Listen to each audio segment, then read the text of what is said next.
Yun, nagbabalik na naman ho tayo. Kung saan ho kayo naroroon ay magandang umaga, magandang tanghali, at magandang gabi sa inyong lahat. 22 days na lang ho at Pasko na. Ay ngayon ho ikwan, araw ng linggo, December 3, araw ho ng linggo.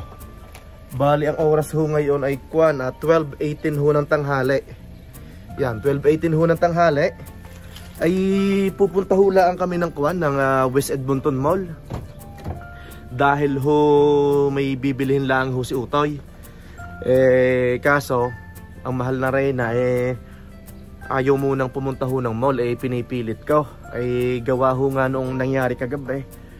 Hindi ko ho alam kung mabasa nyo sa social media o kaya sa mga sa nabalitaan nyo sa TV, lalo na ho sa mga taga rito ho sa Edmonton, na wala ho namang shooting incident na nangyari sa pagkakaalam ko.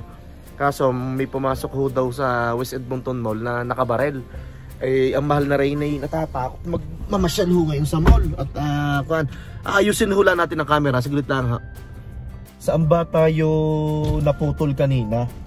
Doon niya ho sa kinukwento ko na parang mayroon hong report, mayroon ho kaming nabasa sa social media na doon ho sa the West Edmonton Mall was briefly under lockdown Saturday afternoon because a man was reportedly spotted with a gun, according to police. The Edmonton Police Service says it was called to the mall around 2:30 p.m. for a weapons complaint. Officers arrived and placed the mall under lockdown. Yan, kahapon ho nangyari, December 2. The parties involved in the weapons complaint were located and taken into custody, EPS said in a news release. There were no shots fired and nobody was injured. The police added there is no threat to the public. So wala naman akong nasaktan. Kaso laang, yun nga ho, gaya ng sabi ko kanina, ay may nakapasok ho ng West Edmonton Mall ng may baril yata. Nakakatakot nga pa gayon. Siyempre, excuse me ho, bakit ka ba ho naman papasok sa mall ng ikay may baril? Di ikay may intensyon. May nakakatakot nga ho ang gayon. Lalo na sa, kumbaga, ikaw halimbawa kaliliitan pa ng iyong mga anak, diba? Tapos pupunta ka sa mall ng gayon. Nung bago ako dito sa Edmonton, last August, may nabalitaan ho din ako na ganyan sa West Edmonton Mall na nagbarila naman sa parking lot.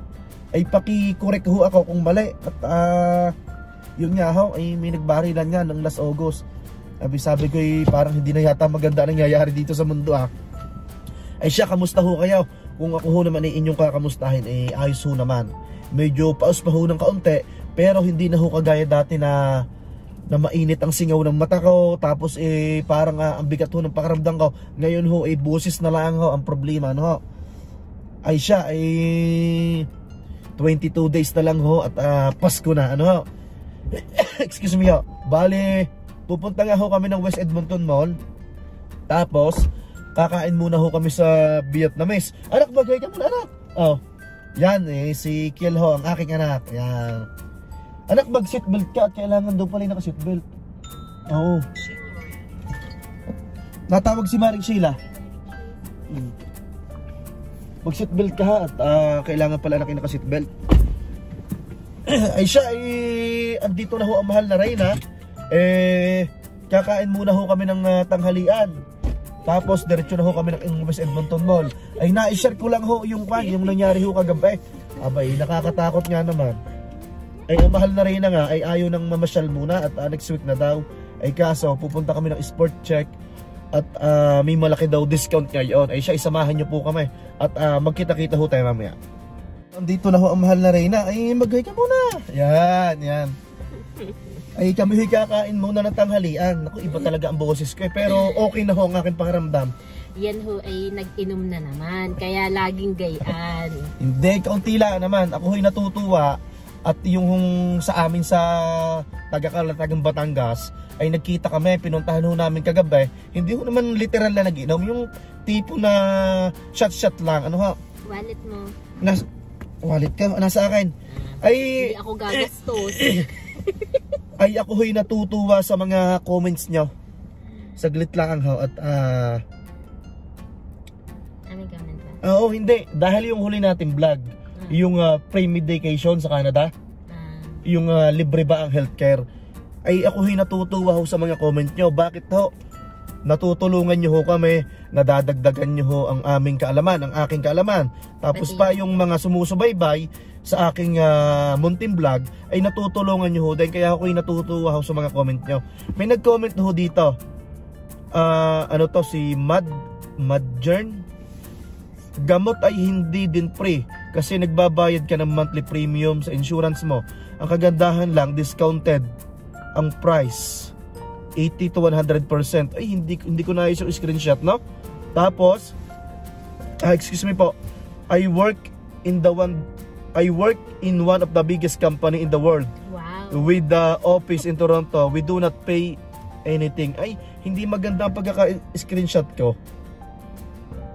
Yes, pwede naman po mag-ER if you are willing to wait for not less than 5 hours. Sa Toronto, hindi naman po 5 hours ang wait. Alam ko sa Pinas po yun. Taga Pinas po kayo. Ito naman si paring Paulo. Pau sa Dubai. Tak sa Pinas sa mga lakos lang napupunta. Kaya mga basic services hindi mai-provide na maayos ng gobyerno. Ito naman sa Toronto, merong government after hours clinic. Pila ka lang tapos hingi ka ng gamot. Kapag low income o kaya lapit sa mayamang association, ito ba yun? Mayatang mayamang association o kaya sa government pharmacy. May mga support din para sa diabetic. Government nurse will check you on your home if you cannot come to clinic. Ganun daw sa Toronto, mayroon mang isa na you buy your meds at least you are covered EI work insurance. So nakakatuwa ho mga comment nyo. May nag-comment ho din na hindi pre ang gamot dito unless may coverage ka sa work mo under social welfare ka. Libre ang healthcare dito for medicine, therapy and dental yan. When you have health insurance at work, you do not need any money. So maraming salamat ho sa mga comment nyo. Ay babasahin ko ng ayos yung comment nung isa. Actually, in our previous work po, wala rin talaga kaming binabayaran. So, kung magpakonsulta kami, may prescription yung doktor, I combine my insurance and my husband's insurance, wala po kaming binabayaran. Opo, so maraming salamat. Depende po yan sa insurance ng company. So maraming salamat ho na doon ho sa mga comments nyo. Ako ho'y natutulungan nyo kami na i-enlighten nyo ang isip ho ng bawat isa, lalo na ho sa mga nanonood. Talagang napakaganda ho noong palitan ng mga comments. Yun nga po, maraming salamat ho. Siya samahan nyo muna ho kami magtanghalian at pupunta ho kami sa Vietnamese. Gusto ni Kate yung una nating kinainan. Daan? Sige, kakain muna tayo doon. Tapos Teralosa. Pupunta nga ho kami doon. Siya ay maraming salamat ho talaga sa mga comment nyo. At, you want to eat there, diba? Gaya na sabi ko kanina, English itong sasabihin ko, you enlighten us. Yan, sa mga comments nyo ho. Kiel, mag-hello ka daw. Gusto daw nilang marinig yung voice mo. Just say hi. Hi. Ay siya ay magandang umaga ho uli sa inyo lahat. Kung saan ho kayo naroroon ay ingat ho lahat at God bless everyone. Samahan nyo po kami. Salamat. Ito ho, excuse me, papunta na ho tayo ng restaurant at tayo magkakain ng tanghalian.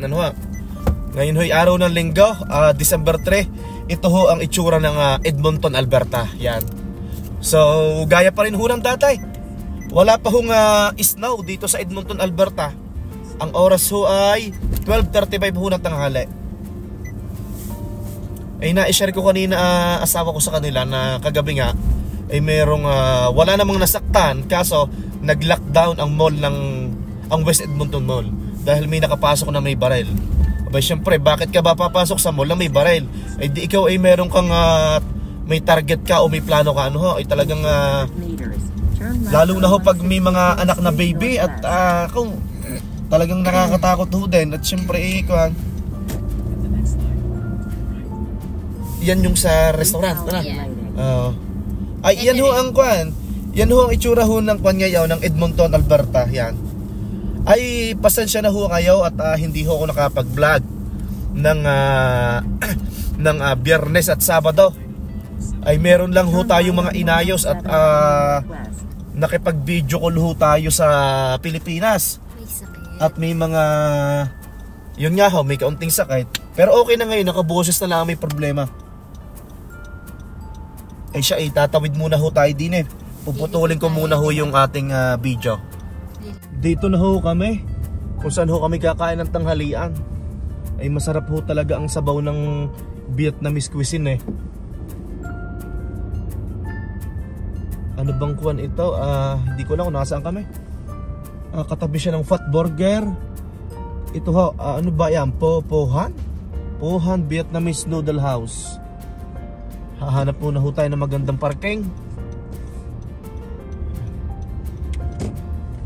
Malapit ho ito sa TD. Yan, kung nakikita nyo.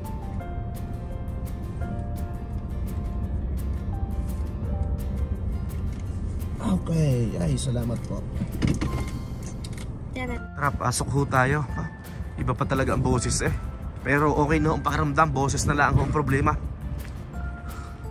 Ngayon ay araw ng linggo, syempre family day. Kailangan syempre tumatanda ho tayo, kailangan natin wag palalampasin ang mga araw na ito na laging sama-sama ho, no? Ayan, Pohan Vietnamese Noodle House. Sarada? Ito ho yung business hours. Ito ho yung address. Ito yung business hours. Pasok muna ho tayo. In order namin number 13, beef brisket, tendon tripe, and crunchy plank. Yan. So large $16, yung small $15, yung extra large $19.50. Yan.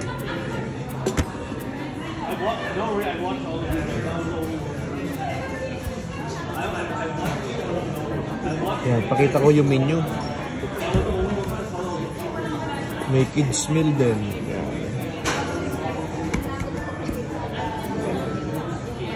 Dala na sila, nag-request ako ng chili oil. Yan. Chili oil at saka lagi naman kasama ito na? Yeah, toge. Bean sprout, toge, tsaka basil, tsaka lemon. Yan.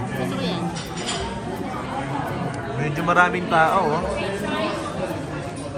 Daming tao. Yan.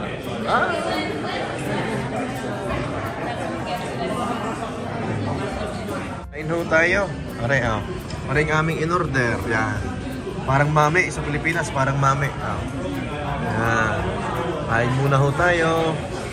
Tapos may chili. Yan. Excuse me po. Samahan niyo ho kami pagkain.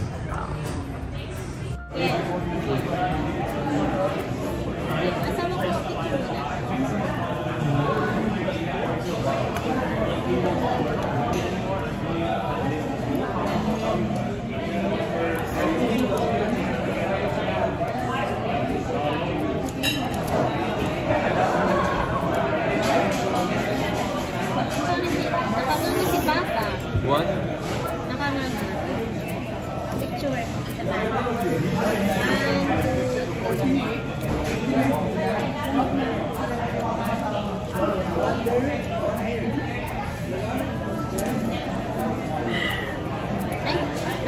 Kaya mo naman ikaw. Isa pa. 1, 2, chicken. 1, 2, 3. Sili anak ko. Dito may sili naman ako.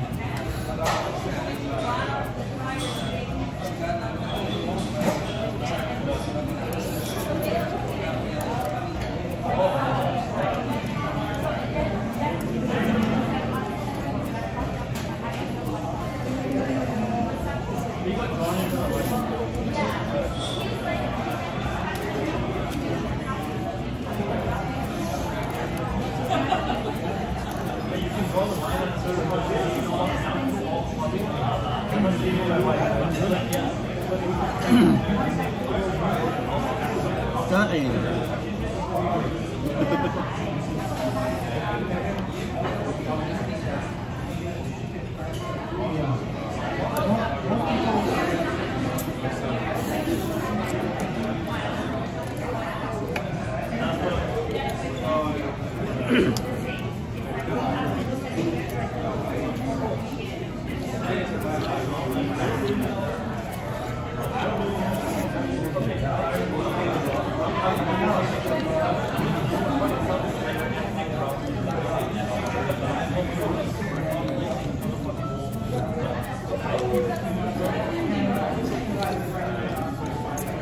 Daming laman na.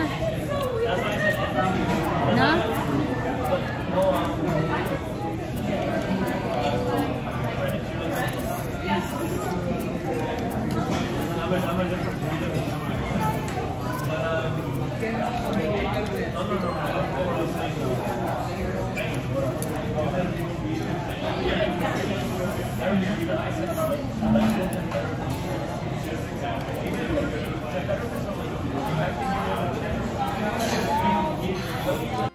Yon, bali tapos na ho kami kumain. Anak, tara na.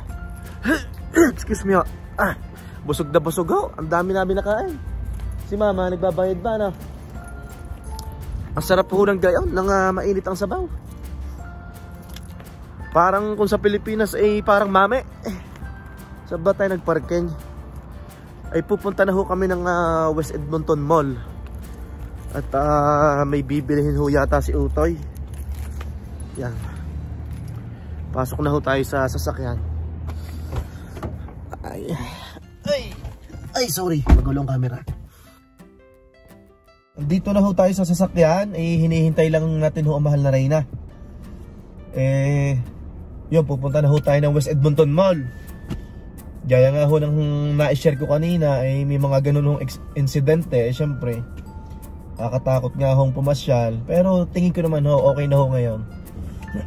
Talagang kahit naman ho sa ang parte ng mundo may mga ganyang insidente, ano ho, talagang syempre may masama, may mabuti, ano ho, yan. Busog ka, talaga napalaban ang kain. Ay, anak, mag seatbelt ka na anak, kahit dapat pa rin naka-seatbelt sa likod. Dito na mahal na Reyna. Maganda pa ho weather ngayon dito sa Edmonton. Magkano binayaran mo? Nagbigay ka ng tip? Siyempre. 50 lang yung ko na yan? 50. Aba, not bad, ano? $50, so 50.40 yan. Yan, pupunta na ho tayo ng West Edmonton Mall. Okay na naman ho ngayon, ano? Kahapon nga lang, yun nga, na-share ko nga kanina na may incident na ganun nangyari. Tapos last August may ganun din. Nung last August na incident sa West Edmonton Mall, may namatay naman, may nagbarilan, ano? Hindi, namatay ba? Hindi. Hindi ba? Oo, may ano lang, may nagbarilan. Nagbarilan? Oo. Okay. Wala namang major na. Wala namang kwan. Siyempre ho, halo-halo na ho ang tao dito sa Canada, ano? Talagang kwan. Ay siya, pupunta muna ho tayo ng kwan, West Edmonton Mall at ano ba yung 50% discount? Okay, sa sport check. Okay, sige. For family members lang yan. For family members. Okay, sige. Yan, ito ho. Siguro ho naman, napanood nyo sa mga vlog ko, dito lagi ako nagpapark sa may kwan, sa may TNT.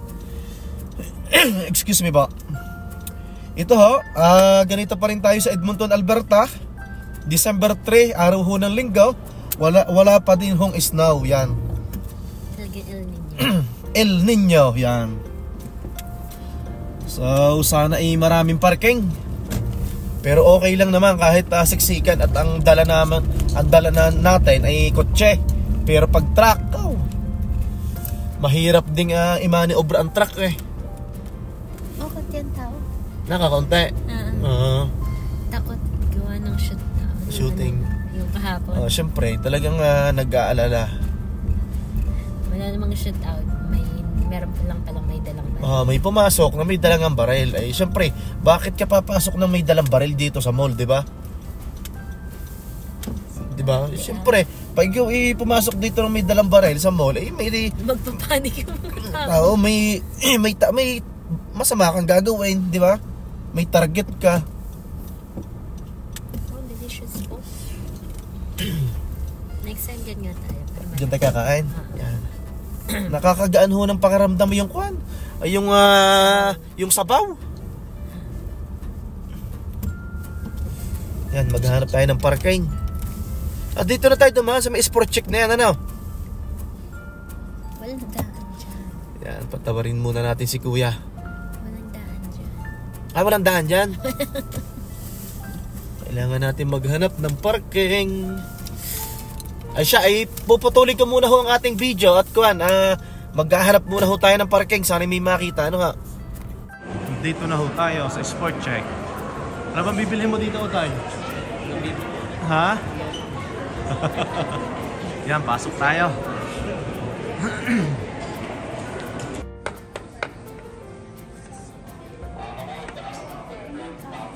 Ganda yan, anak.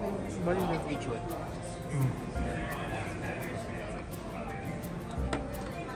Anong price? 260. Okay.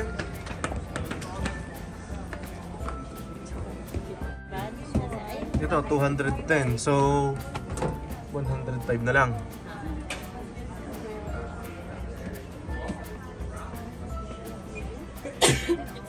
God bless you. Gusto ko sa akin ano ba yung size niyan? 10.5 ako eh. Kasi minsan 11.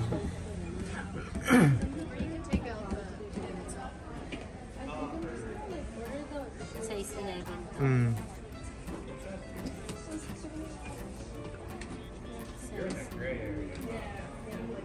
11 yan? Size 11 eh. So baka mga 10.5 lang ako. So 11 ako. Minsan kasi 10.5 eh. Okay na to sa akin. Wow.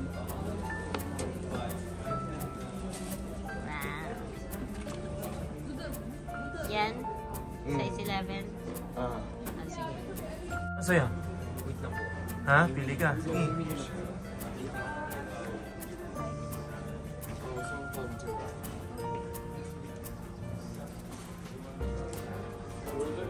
Gusto mo ng buns? Sige ng fancy. Anak, dito maganda rin na, Kiel. Come here. Yung Adidas, si Kiel.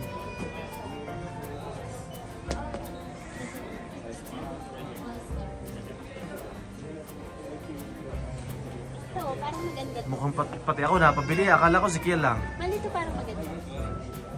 Parang nice. Oh, yan ang nagustuhan mo. Size 9. You go on that Ayan. chair. Dati siyang, 145. So kalahati ng 145? Ito na lang, ang kunin mo anak. 45. So magiging 72 na lang. 72 na lang. Tingnan mo, kung Yan, kunin mo, magsukat ka. I need the barcode. Isukat mo yan. Ay, sorry po. Have a seat. Missy. Yan. Sukat mo. Size 9 ka yan? Anak? Ito na lang siguro ang bibilhin ni Uroy. Dahil yung Nike na kulay pula kanina is walang available na size 9, na? Tama ba? Ganito na lang. Maganda ang sapatos na to. Sticker. May sticker pa eh. Oh. Sa truck.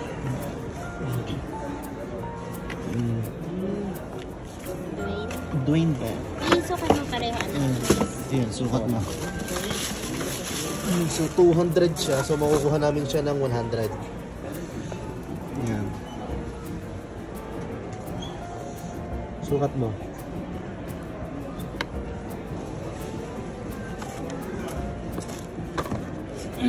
So Under Armour.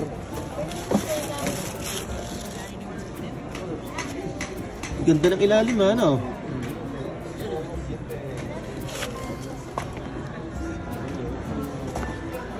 Kamila ang ni Utoy ang bibili, ayaw ng mahal na Reyna. Papasko daw ito sa amin ng mahal na Reyna.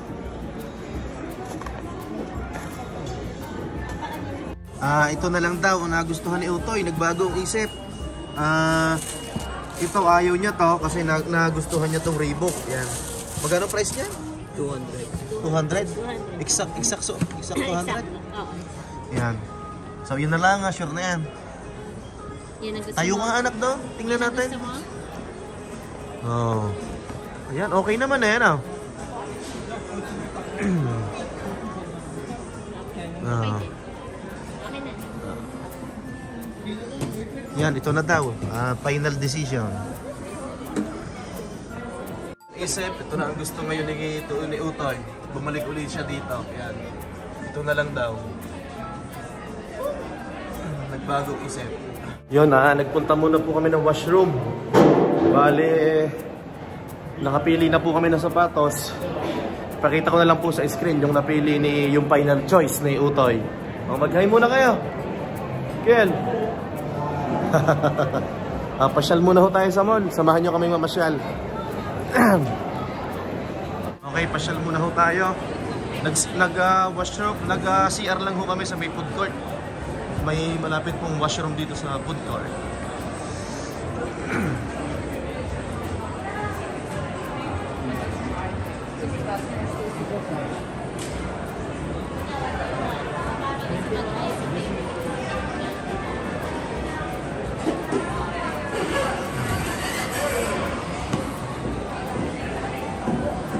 Bibili mo sa mga French fries. Ice cream na lang. Gusto mo niyan? Yeah, huwag kayong hihingi ha. Oo, huwag kang hihingi. Walang hihingi. Gusto mo niyan? Sige, okay lang. Huwag kayong hihingi. Huwag kang kumuha, huwag kang titikim.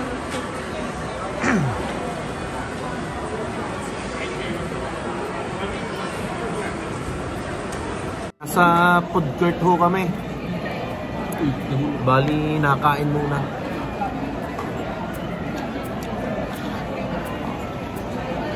Kain ho tayo. Layo.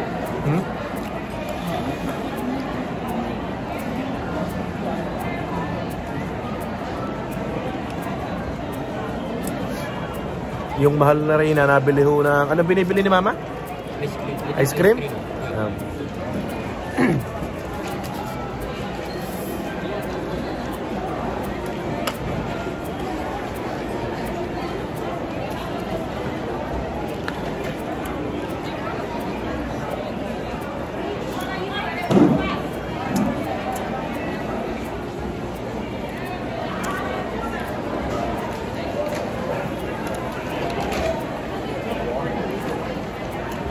Tuloy ka, para kita ka. Ano binili mo?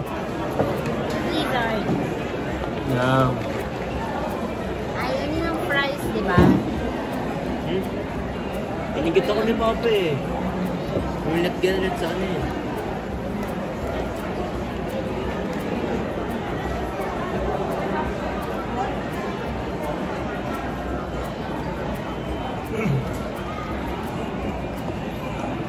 Binibili ko din to. Ano ko? Small lang, just small. How much is your money back? Dami pa? Uy. Kain nyo tayo. Gawa mo.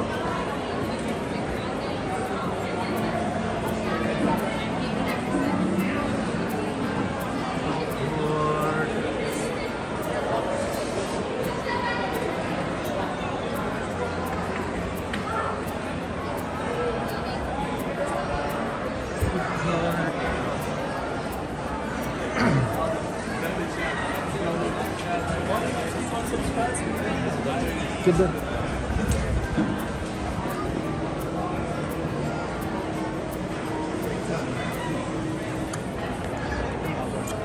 Bawal dito eh.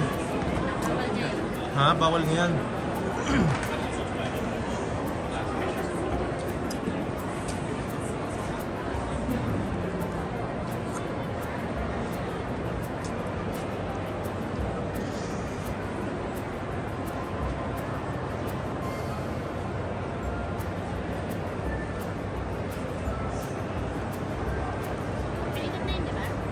Paano yung pumunta sa may water park? Mataas. Hindi, nasa baba yun, di ba?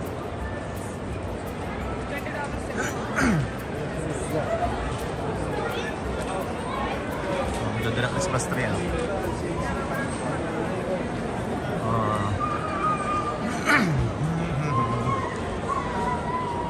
Ayun. Tingnan natin doon.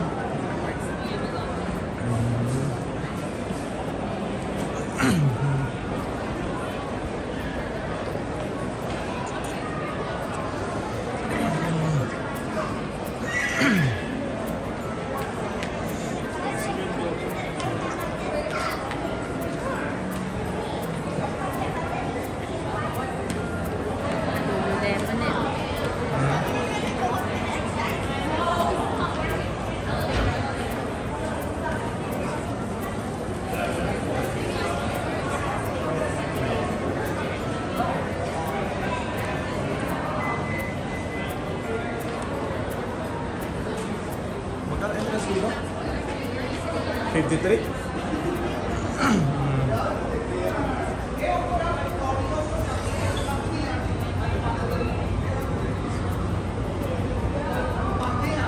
Slide, no? Kill him.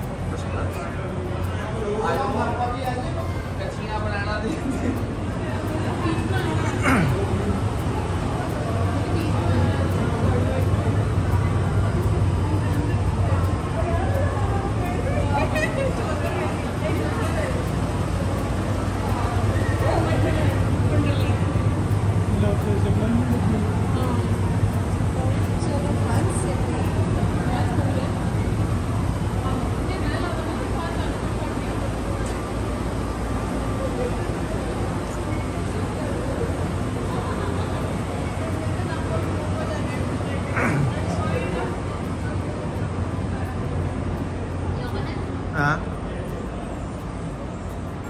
Oo na.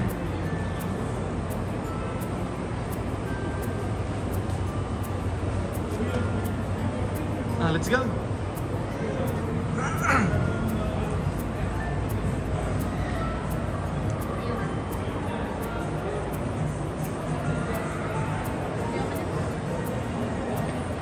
Nasa Bath and Body. Saan? Bath and Body.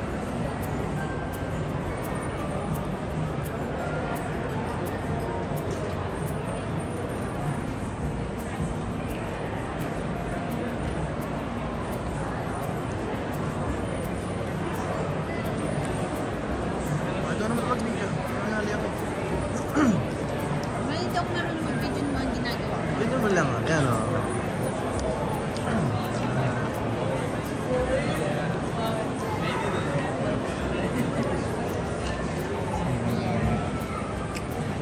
Tapos ka na. Tawad.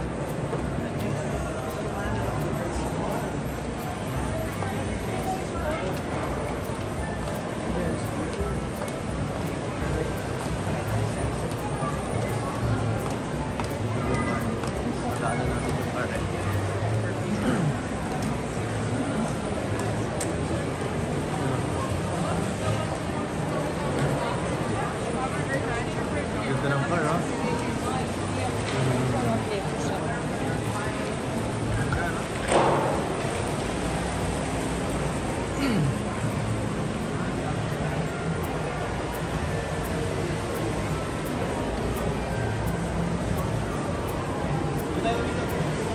Sa Bath and Body Works nga, pupunta nga ako. Ito? Yeah.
Nasa bahay na ho tayo. Pasensya na ho kung naputol ho yung pagbibideo ko kanina. Ay gustuhin ko man ho na na ipasyal talaga kayo sa buong Edmonton Mall ay hindi ko ho nagawa. Saglit lang ho, ayusin ko lang ho ang camera. Andito na ho kami sa bahay. Ay dali-dali ho kaming umuwi at kwan. Yung akin hong cellphone ay nag-alarm. At mayroon hong motion na na-detect. Syempre gusto ko lang hong maging sigurista, kaya umuwi agad kami din sa bahay. Yon, naudlot ng ating pagbablog pero i-upload ko pa rin ito at pasensya na ho kung naputol nga. Gustuhin ko man na ipasyal kayo sa buong Edmonton Mall, pasensya na ho talaga, babawi na lang ho ako next time. Magandang araw ho sa inyo ng linggo. Syempre ho, hindi ho matatapos ang araw na ito na hindi ho ako nagpapaalam sa inyo kung saan ho kayo naroroon. Ay magandang umaga, magandang tanghali at magandang gabi sa inyong lahat. Hanggang sa muli ho. God bless everyone. Maraming salamat ho.